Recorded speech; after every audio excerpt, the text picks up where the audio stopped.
نے جو کچھ وہاں پہ یہ سب کچھ کلچر کے ذریعے اپنے پروموٹ کرنے کی کوشش کی ہے، اس کے اوپر کسی بھی سیکولر کو، ایتھیسٹ کو اعتراض نہیں ہونا چاہیے. ظاہر ہے ان کا کلچر ہی جب پوری دنیا کو پتا ہے کہ وہ عرب دنیا کا ایک ملک ہے، تو عرب اور رسول اللہ کی ذات آپس میں جڑی ہوئی ہے صلی اللہ علیہ وآلہ وسلم. یہ کیسے ہو سکتا ہے کہ ویٹیکن سٹی کے اندر کوئی ایکٹیویٹی پرفارم ہو رہی ہے اور وہاں پہ جیسس کرائسٹ کو ڈسکس نہ کیا جائے یا اس مذہب کو ڈسکس نہ کیا جائے، کرسچینٹی کو؟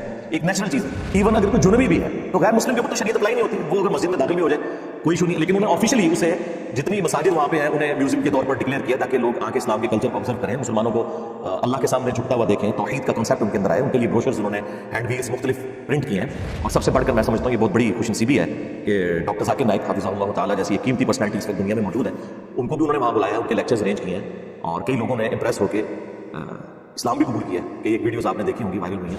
میرا خیال ہے دنیا میں اس سے بڑا کوئی ایونٹ نہیں ہوتا کہ جب پوری دنیا کی نظریں اس ایونٹ کے اوپر ہیں اور پوری دنیا کے پاس اسلام کے حوالے سے ٹرو پکچر لوگوں کی جا رہی ہے. وہاں پہ انہوں نے مختلف جگہوں کے اوپر آیات، احادیث پورے ریفرنسز کے ساتھ عربی میں بھی انگلش ترجمے کے ساتھ لگائی ہیں تاکہ لوگوں کو اسلام کی جو ایک پکچر ملائن کرنے والی پیش کی گئی اسلام کے دشمنوں کی جانب سے، اس کو کسی حد تک ڈائلیوٹ کیا. اور میں سمجھتا ہوں قطر نے جو کچھ کیا ہے یہ کچھ عرصے کے اندر، ہماری درجنوں بلکہ سینکڑوں سال کی جو محنت ہے وہ ایک طرف ہے، اور انہوں نے چند دنوں کے اندر اسلام کی پکچر پوری دنیا کے سامنے رکھ دی ہے. اس ماڈرن دور کے اندر ایک ذریعہ ہے نا، جس طرح یوٹیوب ایک ذریعہ ہے. کہاں چند لوگ یہاں بیٹھ کے یہاں تو 200-300 لوگ آگے سنتے ہیں، لیکن یوٹیوب پہ لاکھوں لوگوں تک ہماری بات پہنچتی ہے، ٹیکنالوجی کی برکت ہے. اور جو انہوں نے ابتدائی سرمنی وہاں پہ ارینج کی تھی اس کے اندر جس طریقے سے انہوں نے گراؤنڈ کے اندر تلاوت کا اہتمام پلس بچوں کی قرات، پھر نماز کا اجتماعی ایک پوری پوسچرز لوگوں کے سامنے آئے کہ خدا کے سامنے کس طرح مسلمان جھکتے ہیں. جو سب سے زیادہ چیز وائرل ہوئی وہ ایک ان کے موٹیویشنل اسپیکر ہیں ان کی، اور ایک ہالی ووڈ کے مشہور ایکٹر مختلف فلموں کے اندر جو نظر آتے ہیں ان کی جو آپس کی ڈسکشن کا ایک چھوٹا سا کلپ ہے جو کافی زیادہ وائرل ہوا ہے. اور میں سمجھتا ہوں وہ بھی ایک بہت بڑا ذریعہ ہے اسلام کی ٹرو پکچر لوگوں کے سامنے پیش کرنے کا. بل اس میں چند ایک چیزوں پہ مجھے ریزرویشن ہے. ایک ویڈیو کافی وائرل ہوئی جس میں ایک اسرائیلی کوئی صحافی تھا، تو وہ لوگوں سے انٹرویو کر رہا تھا اور وہ اس کو جواب نہیں دے رہے تھے. اب مجھے بتائیں، ایک طرف آپ اسلام کی اخلاقیات کا درس دیتے ہیں، یہ کون سی اخلاقیات ہے؟ وہ جو صحافی آیا ہوا تھا، کیا اس صحافی نے اسرائیل میں لوگوں پہ ظلم ڈھایا ہوا ہے؟ یا کوئی اسرائیلی فوجی آ گیا تھا جس نے کوئی مسلمان مارے ہوئے تھے؟ یہ میری باتیں بعض لوگوں کو بری لگے گی، لیکن یہ جذبات کی دنیا نہیں ہے، علم کی دنیا ہے. اس سے بہتر کیا موقع ہوگا کہ ایک اسرائیلی صحافی آپ سے پوچھ رہا ہے اس ایونٹ کے بارے میں، تو آپ اسے بتائیں کہ دیکھو یہاں کتنی ڈائیورسٹی ہے، ہر مذہب سے تعلق رکھنے والے لوگ آئے ہوئے ہیں اور ان کو ہم کس طریقے سے ویلکم کہہ رہے ہیں. اور ایک طرف تمہارے ملک کے حکمران ہیں جنہوں نے جن عربیوں سے وہ زمینیں ہتھیائیں، آج اس زمین کے مالک بن کے انہیں پر ظلم کر رہے ہیں اور انہیں وہ حق نہیں دے رہے جو UN کی قراردادوں کے تحت ان کا بنتا ہے. تو آپ یہ اپنی انپٹ دے سکتے ہیں.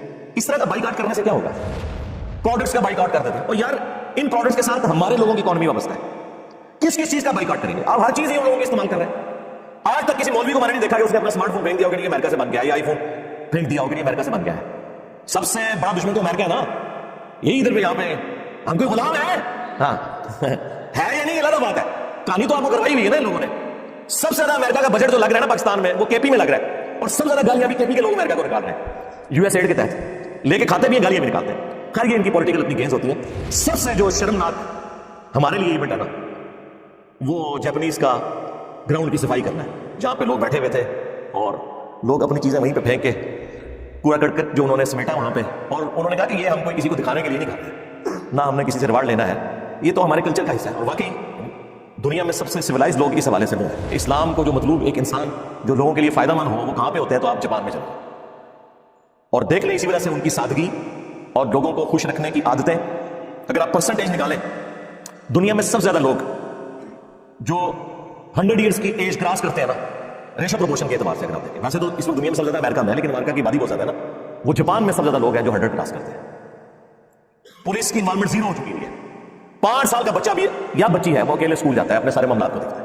اور یہاں اسلامی جمہوریہ سو کالڈ پاکستان اسلام کا قلعہ، اس کے اندر کیا حالت ہے کہ باپ آپ کے ساتھ جاتے ہوئے بھی بچے اس کے اور کوئی نہیں ہے، اکیلے تو چھوڑ دیں. جنت پھر بھی تسی جانا ہے، یہ پتہ چل جائے گا، مرو گے تو سارا کچھ کھل جائے گا کہ کنہیں جنت جانا ہے کنہیں جنت میں جانا ہے. ہماری حدیث بس پوسٹر میں لگی رہے گی، وہ صحیح مسلم کی حدیث صحیح مسلم شریف کے اندر ہی رہے گی کہ صفائی نصف ایمان ہے. اللہ کے محبوب صلی اللہ علیہ وسلم نے فرمایا صفائی نصف ایمان ہے. ظاہر ہے کہ مسلمان کی ساری عبادات معاملات کسی کے ساتھ ریلیٹڈ ہیں. انہوں نے واقعی صفائی کی ہے اور لوگوں کو ایک میسج دیا، خصوصاً مسلمانوں کو، کہ باتیں تم کرتے تھے، تم گفتار کے غازی ہو اور کردار کے غازی ایسے ہوتے ہیں.